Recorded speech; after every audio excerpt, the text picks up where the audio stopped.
Welcome to Monograph Matters. I'm talking today with Kim.bard, lead author of the SRCD Monograph on joint attention in human and chimpanzee infants in varied socio-ecological contexts. This discussion centers on the developmental importance of joint attention and how it varies across cultures. Kim, why is joint attention important developmentally? What we think we know about joint attention is primarily based in Western middle class cultural settings. So in those settings, joint attention is the mechanism by which we think children learn to associate a sound, a point, and an object. So part of the way that they learn language. But when you look at development in other cultures, or in other cultural settings, although there is still this triadic connectedness between infants, social partners, and activities or objects, when the language focuses more on activities and actions, verbs, rather than nouns, you don't see the same linkage with the way we typically measure joint attention and the outcomes of language learning. In fact, you can see an opposite trend, where the more they succeed in a typical joint attention task, the less well they do in their language.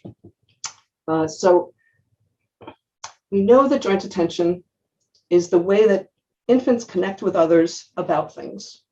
And I think it serves this function to bring the infant into the social realm of how we do things, why we do things, what's important to do. But the specifics is really very different when you go to different cultures. Can you give us an example of what that looks like in different cultures or different settings? So, for example, Western middle class settings, typically mothers interact with their infants about toys, and they're helping their infants learn about the toys and how the toys work, if they're reading a book, what the names of all the things are in the book, all those things that we're pretty well aware of. But in other cultures, maybe what's important is learning how to dance together with others. And so joint attention serves in those societies as a way for infants to become in tune with others and others' actions so that they can dance together in rhythm.